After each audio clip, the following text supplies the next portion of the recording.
Welcome to OSG news. ముందుగా బులెటిన్లోని headlines. CM చంద్రబాబుపై విమర్శలు గుప్పించిన వైఎస్ జగన్. బీచ్ రోడ్లో హర్ ఘర్ తిరంగా ర్యాలీ. వైఎస్ఆర్సీపీ నేతలే టార్గెట్గా టీడీపీ కక్ష సాధింపు.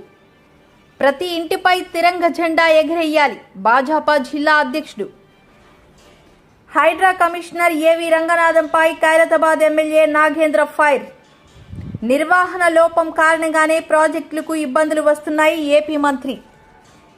వైఎస్ఆర్సీపీ నేతలే టార్గెట్గా టీడీపీ కక్ష సాధింపు. ఫెర్నే నాని. ప్రజలకు పథకాలు అమలు చేయకుండా వైఎస్ఆర్సీపీ నేతలపై తప్పుడు కేసులు పెడుతున్నారని మండిపడ్డారు. అగ్రిగోల్డ్ భూములు జోగి రమేష్ కొడుకు భూములకి దగ్గరలో కూడా లేవని ఆయన అన్నారు. స్టేట్మెంట్ తీసుకున్నావు వీళ్ళ దగ్గర ఇంత పద్ధతిగా, అంటే లీగాలిటీ ఎక్కడా మిస్ అవ్వకుండా, లీగల్ ప్రొసీజర్ ఎక్కడా మిస్ అవ్వకుండా చట్టరీత్యా లేదా మనీ ట్రాన్స్ఫర్ చేసి కొన్ని ఏమన్నా డబ్బులు అకౌంట్ ట్రాన్స్ఫర్ చేయకుండా కొన్నారా? డబ్బులు ఇచ్చేప్పుడు కానీ లేదా పేపర్ అడ్వర్టైజ్మెంట్ ఇవ్వకుండా కొన్నారా? పోనీ ఆనుకుని పోనీ ఏమన్నా నంబర్లు మార్చేసారంటకి చంద్రబాబు నాయుడు ప్రభుత్వం ఇచ్చినటువంటి అగ్రిగోల్డ్ ఆస్తులకి ఏమన్నా సరిహద్దులు చేస్తుందా? అసలు సంబంధం లేదు. అగ్రిగోల్డ్ ఆస్తులకి జోగి రమేష్ గారు వాళ్ళు కొనుక్కున్న ఆస్తికి అసలు సంబంధమే లేదు కదా. లేని పరిస్థితుల్లో ఇవాళ సిఐడితో అదే ఆగస్టు 2వ తారీఖు ఒక కేసు కట్టించి, ఏసీబీతో ఒక కేసు కట్టించి విచారణకు కూడా కనీసం పిలవకుండా ఏం జరిగింది, నువ్వేం చేశావు, నీ పాత్ర ఏంటనే విచారణ కూడా చేయకుండా జోగి రమేష్ గట్టిగా మాట్లాడాడు, గట్టిగా తిరగబడ్డాడు.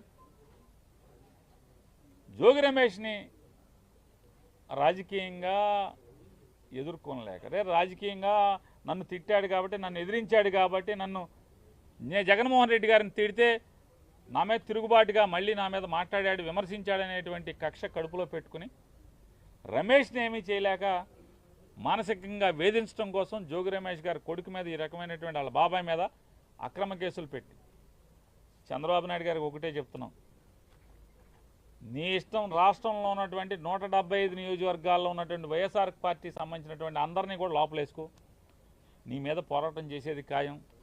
మేము సీఎం చంద్రబాబుపై విమర్శలు గుప్పించిన వైఎస్ జగన్. మాడుగుల నియోజకవర్గ ఎంపీటీసీ జెడ్పీటీసీలతో మాజీ ముఖ్యమంత్రి వైసీపీ అధినేత వైఎస్ జగన్ భేటీ అయ్యారు. ముఖ్యమంత్రి చంద్రబాబు ప్రజలకు ఆశ చూపారని, చివరకు మోసం చేస్తున్నారన్నారు. ఈ నెలలో ఈ కార్యక్రమం జరుగుతుంది అని చెప్పి ఏకంగా క్యాలెండర్ ఇచ్చి మాట తప్పకుండా, ఎన్ని సమస్యలు మనకున్నా కూడా, కోవిడ్ లాంటి మహమ్మారి కూడా మన రాష్ట్రాన్ని పీడించిన రోజుల్లో కూడా సాకులు చెప్పలేదు, కారణాలు ఇవ్వలేదు. ఎన్నికల్లో ఏదైతే మాట చెప్పామో ఆ మాట కోసం కట్టుబడి క్యాలెండర్ ఇచ్చి మరీ ఏ నెలలో ఏ పథకం ఇస్తామో చెప్పి మరీ బటన్లు నొక్కి నేరుగా ప్రతి ఇంటికి మంచి చేశాం. చేసిన మంచి ఎక్కడికి పోదు. ఆ మంచి ప్రతి ఇంట్లోనూ కూడా ఈ రోజుకి కూడా బ్రతికే ఉంటుంది. నెక్స్ట్ ఎన్నికలు వచ్చేసరికి మనం చేసిన ఈ మంచే, చంద్రబాబు నాయుడు చేసిన ఈ మోసమే ఒక కోపంగా మారుతుంది.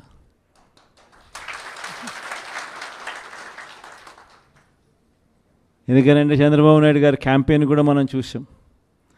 జగన్ ఏమో పలావ్ ఇచ్చాడు, బాగానే చూసుకున్నాడు, కానీ చంద్రబాబు నాయుడు బిర్యానీ పెడతానన్నాడు. తీరా చూసేసరికి పలావు పోయింది, బిర్యానీ పోయింది, పస్తు పండుకోవాల్సిన పరిస్థితిలో ఈ పొద్దు మేము ఉన్నాము అని చెప్పి ప్రజలందరూ కూడా అనుకుంటా ఉన్న పరిస్థితిలో ఈరోజు రాష్ట్రాన్ని చూస్తూ ఉన్నాం. ఈరోజు వైఎస్ఆర్ కాంగ్రెస్ పార్టీయే, మన పార్టీయే అధికారంలో ఉంటే ఈ పార్టీకే మీ జగన్ రైతులందరికీ రైతు భరోసా ఇచ్చేసిండు. ఈ పాటికే రైతు భరోసా సొమ్ముతో వ్యవసాయంలో రైతులందరూ కూడా చక్కగా వ్యవసాయం చేసుకుంటూ కనిపించుండేవారు. వైఎస్ఆర్ కాంగ్రెస్ పార్టీయే ఉండింటే, మీ జగనే ముఖ్యమంత్రిగా ఉంటే ఈ పాటికే బడులకు పోతా ఉన్న పిల్లలందరూ కూడా సంతోషంగా బడులకు పోతూ ఉందరు. వాళ్ళ అమ్మలందరికీ కూడా ఈ పాటికి అమ్మఒడి పథకం కూడా ఈ పాటికి అంది వాళ్ళందరూ కూడా సంతోషంగా ఉంటుండేవాళ్ళు. ఈ పాటికి అక్క చెల్లెమ్మల ముఖంలో చిరునవ్వు కనిపిస్తూ సున్నా వడ్డీకి సంబంధించిన సొమ్ము కూడా ఆ పొదుపు సంఘాల అక్క చెల్లెమ్మలకు అందరికీ కూడా సున్నా వడ్డీకి సంబంధించిన డబ్బులు కూడా వాళ్ళందరికీ కూడా ఏప్రిల్లోనే మామూలుగా ఇస్తూ ఉంటుంది. ఎన్నికలు కాబట్టి కోడ్ కాబట్టి ఒక రవ్వ అటు ఇటుగా పోయినా కూడా మనం వచ్చిన వెంటనే ఈ పాటికే మీ జగనే ఉంటే ఆ సొమ్ములు కూడా వచ్చి ఉండేటివి. మీ జగనే ముఖ్యమంత్రిగా ఉండింటే వైఎస్ఆర్ కాంగ్రెస్ పార్టీ మన పార్టీ అధికారంలో ఉండుంటే ఈ పాటికే విద్యా దీవెన కింద ప్రతి పిల్లాడికి కూడా వాళ్ళు కట్టాల్సిన ఫీజులు ప్రతి త్రైమాసికం 3 నెలలకు ఒకసారి వాళ్ళకు సంబంధించిన ఫీజులు మళ్ళీ 3 నెలల లోపల 3 నెలలు అయిపోయిన వెంటనే ప్రతి త్రైమాసికం వచ్చే ఫీజులు విద్యా దీవెన కింద వాళ్ళ ఖాతాల్లోకి పడుండేటివి. వసతి దీవెన డబ్బులు కూడా పడుండేటివి. బీచ్ రోడ్లో హర్ఘర్ తిరంగా ర్యాలీ. ప్రతి ఒక్కరూ తిరంగా కార్యక్రమంలో పాల్గొని దేశభక్తిని చాటుకోవాలని విశాఖ జిల్లా కలెక్టర్ హరిచంద్ర ప్రసాద్ పిలుపునిచ్చారు. మంగళవారం ఉదయం విశాఖ జిల్లా యంత్రాంగం ఆధ్వర్యంలో విశాఖ నగర్ బీచ్ రోడ్డు నిర్వహించిన ర్యాలీలో పాల్గొన్నారు. ఎప్పుడు మనమందరూ కూడా నిజాయితీగా మిగతా వాళ్ళ కోసం మనము బతుకుతున్నామో అప్పుడే ఈ సమాజం బాగుపడుతుంది, ఈ రాష్ట్రం బాగుపడుతుంది, ఈ దేశం కూడా బాగుపడుతుంది. ఈ హర్ఘర్ తిరంగా ద్వారా మనము ఇంకొక విషయం కూడా గుర్తు తెచ్చుకోవాలి. దాంట్లో ఉన్న 3 రంగులు చూస్తే that saffron colour signifies valour, courage. మనము ధైర్యంగా ఎటువంటి సమస్య ఎదురొస్తే కూడా దాన్ని ఎదిరించి పోరాడగలగాలి. That is indicated by that saffron. That's how our forefathers were, those freedom fighters were. That white indicates peace, tranquility and then unity. ఎటువంటి గొడవలు లేకుండా కులాలు విడివిడిగా ఉండొచ్చు, మతాలు విడివిడిగా ఉండొచ్చు, బట్ సామాజికంలో ఎటువంటి డిస్టర్బెన్స్ లేకుండా అందరూ కలిసి జీవించాలి, అందరూ కలిసి ఎదగాలి అనే ఉద్దేశంతో ఉండాలని ఈ white signifies peace and also the chakra, మధ్యలో ఉన్న చక్ర ధర్మాన్ని గుర్తు చేస్తుంది. It is the wheel of dharma. అదేవిధంగా ఈ గ్రీన్ రంగు చూస్తే that signifies fertility, that signifies growth. మనమందరూ కూడా మన యాజ్ ఇండివిజువల్స్ వ్యక్తిగతంగా కూడా ముందుకు రావాలి. అదేవిధంగా దేశవ్యాప్తంగా కూడా భారతదేశం ఎకనామికలీ ఒక సూపర్ పవర్గా, వివిధ రంగాల్లో ఒక సూపర్ పవర్గా తయారవ్వాలి. దానికి అందరూ కూడా కృషి చేయాలని కోరుతూ, మీ వల్లే మనము, అంటే ప్రజల వల్లే మనము ఇంత స్థాయికి రాగలిగాం. ఈరోజు we're fourth largest economic power in the entire world, ante all because of the efforts of the people, each and every one of the Indians who are us. So same sort of a sincere effort we should make in the coming years so that we become the best in the entire world for that matter, not just in one sphere. ఇప్పుడు ఇక్కడే చాలా మంది ఉన్నారు, sports కావచ్చు, వివిధ రంగాలు కావచ్చు. Be it agriculture, we should be the best in agriculture. సస్టైనబుల్గా మనం అగ్రికల్చర్ కొనసాగించాలి. మహిళా సంఘాలు ఉన్నారు, మహిళా సాధికారత మనము సాధించాలి.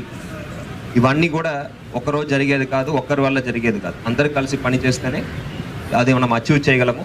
ఈ సందర్భంగా మనం అందరూ కూడా ఒక ప్రతిజ్ఞ చేద్దాము. ఈ సామాజికం బాగుపడడానికి మనం అందరూ కూడా కృషి చేస్తామని కోరుతూ, ఈ అవకాశం ఇచ్చిన టూరిజం డెవలప్మెంట్ ఆఫీసర్కి, ఇక్కడ పాల్గొన్న ప్రతి ఒక్కరికి కూడా పేరు పేరున ధన్యవాదాలు తెలియజేస్తూ సెలవు తీసుకుంటాం. Thank you.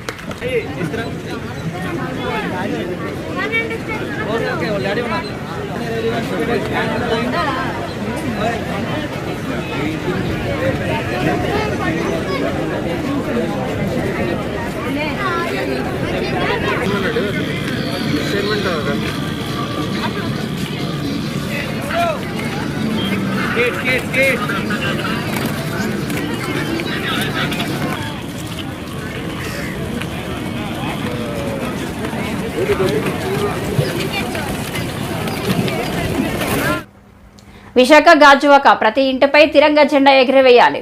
భాజపా జిల్లా అధ్యక్షుడు రవీంద్ర మేడపాటి గాజువాకలో జాతీయ జెండాలతో భారీ ర్యాలీ. నమస్కారాలు. నరసింహరావు గారు ఈ కార్యక్రమం ఏర్పాటు చేసిన వారికి ధన్యవాదాలు తెలియజేస్తున్నా. విశాఖ సంబంధించిన ప్రజలందరికీ కూడా స్వతంత్ర దినోత్సవ శుభాకాంక్షలు, ఎల్లుండి జరగబోయే స్వతంత్రానికి ముందుగా శుభాకాంక్షలు తెలియజేస్తా ఉన్నాను.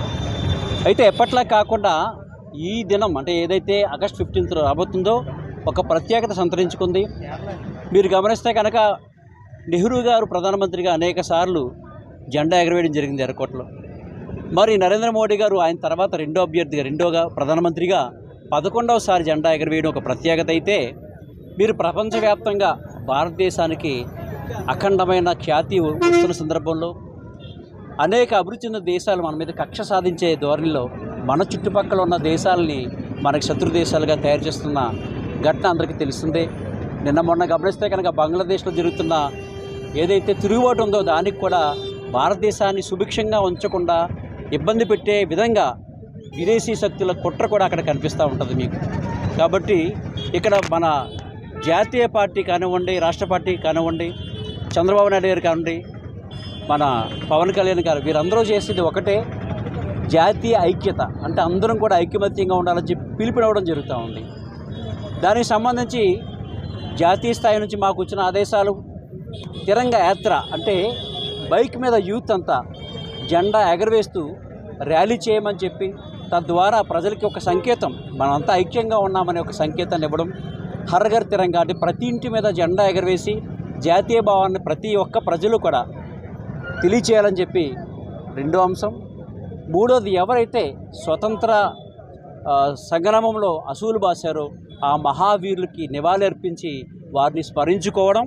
ఇక నాలుగో అంశం ఏదంటే, ఆగస్టు 15న స్వతంత్రం వచ్చింది, కానీ 14th ముందు అంటే అంతకు ముందు జరిగిన అనేక సందర్భాలు, అనేక సంఘటనలు మనం గుర్తుకు తెచ్చుకుంటే కనుక ఈ భావితరాలకు కూడా భవిష్యత్తులో అలాంటి సంఘటన పునరావృతం కాకుండా చేయొచ్చు అనే ఒక ఉద్దేశంతో మన జాతీయ పార్టీ ఆ సంఘటనలు కూడా ప్రతి ఒక్కరికి తెలియచేయమని చెప్పి చెప్పడం జరిగింది. ఆ సందర్భంగా 14వ తారీఖు సాయంత్రం ఎవరైతే యూత్ ఎక్కువగా ఉన్నారో, అంటే ఇప్పుడు నెక్స్ట్ జనరేషన్ తయారవుతున్నారో వారందరికీ కూడా స్వతంత్ర సంగ్రామంలో ఏ విధంగా మన వీరులు అసూలు బాసారు, అప్పుడు ఏం జరిగింది, బ్రిటిషర్స్ యొక్క విభజించి పాలించే విధానం ఏ విధంగా ఉండేది, మన తాలూకా పెద్దలు ఏ విధంగా కుట్రలు పన్నారో అన్నీ కూడా తెలియచేయడం జరుగుతుంది. తద్వారా భవిష్యత్తులో మరొకసారి ఇలాంటి దుర్ఘటన జరగకుండా ఒక బంగ్లాదేశ్లో కానివ్వండి, ఒక నేపాల్లో కానివ్వండి, ఒక శ్రీలంకలో కానివ్వండి, ఇప్పుడు మాల్దీవ్స్లో కానివ్వండి, ఏ విధమైన ఇబ్బందులు ఎదుర్కొంటున్నారో అలాంటి ఇబ్బంది ఎదుర్కాకుండా భారతదేశం అంతా ఐక్యంగా ఉండేందుకు ఉపయోగం పడుతుందని చెప్పి సందర్భంగా తెలియజేస్తూ, ప్రతి ఒక్కరూ జాతీయ భావంతో మెలగాలని, ప్రతి ఒక్క ఇంటి మీద జెండా ఎగరవేయాలని మనస్ఫూర్తిగా కోరుతూ సెలవు. కన్నోరెడ్డి నరసింహరావు గారి ఆధ్వర్యంలో జరుగుతుంది. దేశభావం గురించి అని చెప్పేసి ఈ 3 రోజుల కార్యక్రమాన్ని ప్రధానమంత్రి గారి పిలుపు మేరకి ఏర్పాటు చేయడం జరిగింది. దానిలో భాగంగానే మొత్తం అందరినీ ఎడ్యుకేట్ చేయడం అనేటువంటిది సంకల్పించి ఈ కన్నోరెడ్డి నరసింహరావు గారు ఇక్కడి నుంచి పాతగా హైడ్రా కమిషనర్ ఏవి రంగనాథపై ఖైరతాబాద్ ఎమ్మెల్యే నాగేందర్ ఫైర్ అయ్యారు. ఆయనకు హైడ్రా కమిషనర్ పదవి ఇష్టం లేనట్లుంది, అందుకే నాపై కేసు పెట్టారు. అధికారులు వస్తారు పోతారు, నేను లోకల్, నేను ఎన్నో పోరాటాలు చేశా అని అన్నారు. ఎందుకు వచ్చామని అడిగే అధికారం వాళ్ళకి లేదు. పోయినప్పుడు నేనేమన్నా చేసి నేను ప్రోత్సహించి నేను వాళ్ళని ప్రొవోకేట్ చేస్తే తప్పకుండా నా మీద నేను వార్నింగ్ ఇచ్చి వచ్చాను. బస్తీ వాళ్ళకి మీరు పొరపాటున కూడా చేయి పెట్టొద్దు, వాళ్ళకి అధికారం లేదు, మనం చెప్తాము, ఎక్కడ చెప్పాలో అక్కడ చెప్తామని చెప్పాను, రైట్ ఫోరంలో చెప్తానని చెప్పాను. ఆ పిచ్చి నేనే వచ్చాను. ఇన్స్పెక్టర్ కూడా విట్నెస్ రికార్డు కూడా చేశారు వాళ్ళు కూడా. అవన్నీ తెలుసుకోకుండా సోమోటో కింద కేసు పెట్టారు. కాబట్టి ఇది వ్యక్తిగతంగా పోతున్నది ఇష్యూ. కాబట్టి వ్యక్తిగతంగా ఎంత తీసుకున్నా పర్లేదు. ఇలాంటి ఆఫీసర్ చాలా చూశాను నేను. ఇంకా దీని ఎన్ని కాన్సిక్వెన్సెస్ ఏదున్నా ఎదురిచ్చేవాడిని నేను. గుండె ధైర్యంతో ఎమ్మెల్యే వచ్చినని ఎల్లయ్యగాడు మల్లయ్యగాడు గెలిపిస్తే రాలేదు. ఇట్లా ఉంటే చాలా మందిని చూసినాను. కొన్ని రిజర్వేషన్స్ ఉంటాయి, కొంతమందికి ఏమో ఆ ఉద్యోగం ఇష్టం ఉండదు, ఆ ఉద్యోగం ఇష్టం లేకుండా గిట్లా ఏదైనా చేస్తే తీసుకుపోయి ఇంకేదైనా మంచి పోస్ట్ ఇస్తారు అనుకుంటారు. కొంతమందికి ఏమో డైలీ పబ్లిసిటీ కావాలనుకుంటారు. మా సమస్యల పరిష్కారం కావాలి. మాకేం, మేము పబ్లిక్ లైఫ్లో ఇన్నేళ్ళ నుంచి ఉన్నాము, ఇన్నేళ్ళ నుంచి ప్రజల మధ్యలో ఉన్నాము, ప్రజా సమస్యలు తెలిసిన వాళ్ళము, ప్రజలు ఎట్లా ఎదుర్కోవాలి, కష్టాలు ఎదుర్కోవాలి తెలిసిన వాళ్ళము. తెలుగుదేశం పార్టీ 19 సంవత్సరాలు అధికారంలో ఉంటే 19 సంవత్సరాలు ఆపోజిషన్ ఎమ్మెల్యేగా పోరాడి చెలో అసెంబ్లీ కార్యక్రమంలో నెత్తులు వలిగి బుల్లెట్లు మా పక్క పైన పోయినా భయపడలేదు. కేసులు అప్పుడు 190 కేసులు పెట్టారు. మేము భయపడ్డామా? ఇప్పుడు మేము భయపడతామా? ఇవన్నీ భయపడేటోళ్ళం కాదు. ఇది అనవసరంగా దీనికి రాజకీయానికి తెరలేపుతున్నారు కాబట్టి. ఎందుకంటే మళ్ళా అనవసరంగా వేరే ఇప్పుడు గుడిసెలు తీసేస్తే వేరే పార్టీలు ఊకుంటారా? ఇప్పుడు మేము జిహెచ్ఎంసీ ఎలక్షన్ పోతున్నాము. ఎలక్షన్ల ముందు ఇలాంటి పనులు చేస్తే ప్రజల దగ్గరికి ఏం ముఖం పెట్టుకొని పోతాం మేము? ఎలక్షన్లో మాకు ఓటేయమని చెప్పి గుడిసెలలో నువ్వు ఏలు పెట్టవద్దు. నువ్వు నాలా మీద ఉంటే తీసేయి. ముఖ్యమంత్రి గారు నీకు అధికారం ఇచ్చాడు. ఎవరైనా ప్రభుత్వ స్థలం మీద కబ్జా ఉంటే నీకు కంప్లైంట్ వస్తే తీసేయి, నీకు అధికారం ఇచ్చాడు. లేదా ఇట్లా పార్కులలో కబ్జా చేస్తే తీసేయి, నీకు అధికారం ఇచ్చారు. కానీ గుడిసెలు ఉండొద్దు, ఈడ అంటరానోళ్ళు ఉండొద్దు, ఈడ ఎస్టీలు ఉండొద్దు, ఎస్సీలు ఉండదు, మాలలు ఉండొద్దు, మాదిగలు ఉండొద్దు అని చెప్పడానికి మీరెవరు? కాబట్టి ఇది ఎస్టీల బస్తీ, ఎస్టీల గురించి కేటాయించిన బస్తీ. వాళ్ళకు ప్రభుత్వ పరంగా గజెట్ ఇచ్చి వాళ్ళకు ఇయర్ మార్క్ చేసి ఫౌండేషన్ వేసి కాలమ్స్లు వేసాయాడ. బిల్డింగ్స్ ఆల్రెడీ ఒక స్టేజ్కి వచ్చాయి. వచ్చిన తర్వాత బడ్జెట్ లేక అది ఆగింది. బడ్జెట్ లేక ఆగింది కాబట్టి బడ్జెట్ వస్తుంది. రేపు ముఖ్యమంత్రి గారు వచ్చిన తర్వాత బడ్జెట్ ఇచ్చి వాళ్ళకి దారి లేకుండా చేస్తున్నాం. మా ఆవేదన ఏంది, వాళ్ళకి దారి లేకుండా చేస్తున్నాం. పార్కు ఒకటి తీసుకోవాలి, వద్దంటలేండి.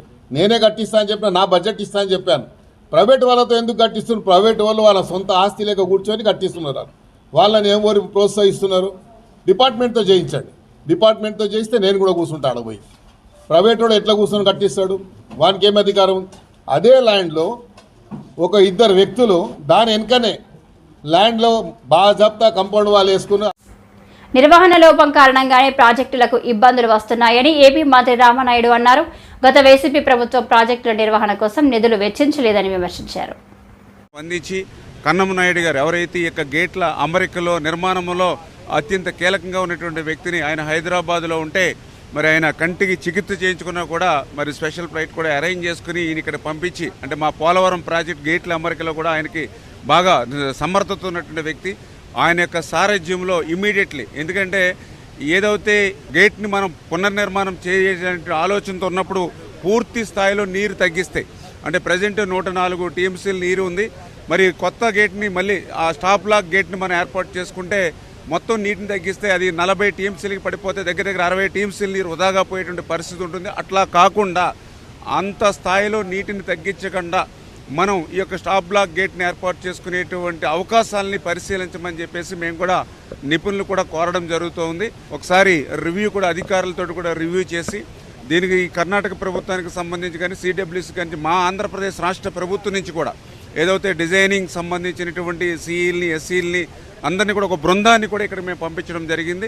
ఏ రకమైనటువంటి సహకారం కావాలన్నా కూడా పూర్తి స్థాయిలో అందించడానికి సిద్ధంగా ఉన్నామనేది కూడా చంద్రబాబు నాయుడు గారు కూడా ఒక మెసేజ్ని కూడా ఇవ్వడం జరిగింది. సాధ్యమైనంత వరకు తొందరలోనే ఆ యొక్క స్టాప్ బ్లాక్ గేట్ని ఏర్పాటు చేయడం ద్వారా పర్టికులర్గా ఏదైతే అనంతపురం, కర్నూలు, కడప ఏదైతే అత్యంత కరువు జిల్లాలు ఏవైతే ఉన్నాయో మరి వారికి నీటిని అందించేటువంటి విధంగా, ఎందుకంటే లాస్ట్ ఇయర్ అయితే అసలు డ్యామే నిండినటువంటి పరిస్థితి. వీళ్ళ అదృష్టవశాత్తు డ్యామ్ నిండినా కూడా ఆ వృధాగా పోతూ ఉంటే చాలా బాధ, ఆవేదన కలుగుతోంది.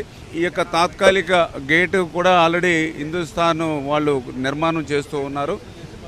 ఏదైతే ఇక 60x20 ఇది చాలా భారీ సైజు గేటు కావడం వల్ల ఆ లెవెల్లో మనం దాన్ని మళ్ళీ పునర్నిర్మాణం చేయడం సాధ్యం కాదనేటువంటి ఆలోచనతో 60x4 చొప్పున, అంటే 5 గేట్ల చొప్పున తయారు చేసి 1 by 1, అంటే ప్రజెంట్ ఇమీడియట్లీ కనీసం 2-3 గేట్స్ని అయినా 60x4 చొప్పున ఏర్పాటు చేసుకుని కొంత నీటిని నిల్వ చేసుకుంటూ మళ్ళీ మిగిలిన 2, అంటే ఏదేమైనా కూడా వాళ్ళు ప్రాథమికంగా చెప్పేది అట్లీస్ట్ ఒక 2 daysలో మనం కనుక 60x4 2-3 గేట్లైనా అరేంజ్ చేసుకుని మళ్ళీ మిగిలిన బ్యాలెన్స్ వర్క్ను కూడా కంప్లీట్ చేసుకోవాలనే ఆలోచన. మేము కూడా వాళ్ళకి ఆదేశాలు ఏంటంటే ఎంతో తొందరగా మనది కంప్లీట్ చేస్తే కొంతమేర నిలవ ఉన్నటువంటి నీటిని నిలుపుదల చేసుకోవచ్చు. రెండవది ఫోర్కాస్ట్ కూడా ఆగస్టు 15th ద్వారా మళ్ళీ వర్షాలు ఉంటాయని చెప్తున్నారు. కాబట్టి మనం ఏదైనా వీలున్నంత వరకు తొందరగా మనం పూర్తి చేసుకుంటే రేపు రాబోయేటువంటి వర్షపు నీటిని మళ్ళీ నిలువ చేసుకునే అవకాశం ఉంటుంది. కాబట్టి 100% సాయశక్తులం మేమందరం కూడా ప్రయత్నం చేస్తాం. వేల కోట్ల రూపాయలు పెట్టి ప్రాజెక్టులు అయితే నిర్మాణం చేస్తున్నాం, కానీ 10 కోట్లలో అయ్యేటువంటి మెయింటెనెన్స్ని ప్రభుత్వాలు విస్మరించడంతో ఇటువంటి ప్రాజెక్టులకు కానీ జలాశయాలకు కానీ ఇటువంటి ఇబ్బంది ఏర్పడుతున్నది వాస్తవం. అది మనందరం కూడా గుర్తించాలి.